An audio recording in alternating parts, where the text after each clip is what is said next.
It was the first day of seventh grade, the kind of day where everyone's nervous, trying to figure out who they'll sit with at lunch, who they'll be friends with, and what teachers to avoid.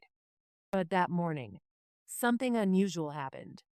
Our teacher, Mrs. Halstead, stood at the front of the room and said, "Class, we have a new student joining us today. Please welcome Daniel."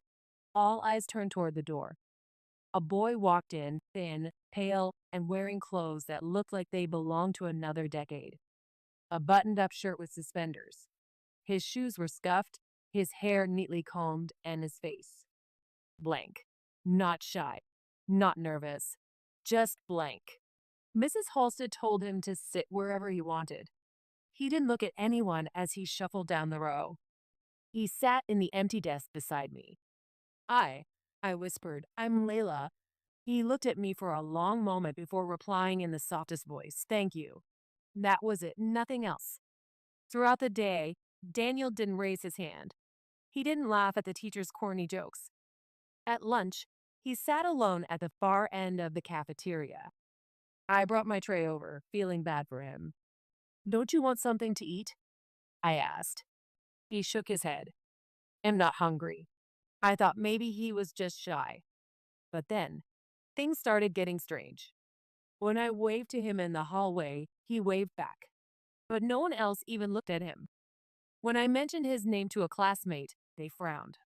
"Who's Daniel?" they asked. At first, I thought they were joking. But it wasn't just one person. Nobody seemed to know who I was talking about. By the end of the day, I was unsettled. Something about Daniel wasn't right. As the final bell rang, he turned to me. His voice was calm, almost relieved. "You're the first person who's spoken to me in years," he said. Then, before my eyes, he faded, like smoke in the wind. I was frozen, staring at the empty chair, my heart pounding. When I finally looked up, my eyes landed on a framed photograph at the back of the classroom. A black and white class photo, dated 1993. There he was, Daniel, same pale face, same suspenders, standing in the back row, unsmiling. That night, I couldn't sleep. I kept replaying it in my head, wondering if I lost my mind. But the next morning, I walked into class. Everyone was already seated.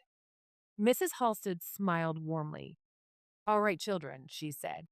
"We have a new student today. Please welcome Layla."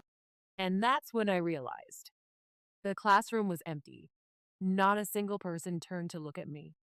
Not a single voice greeted me back.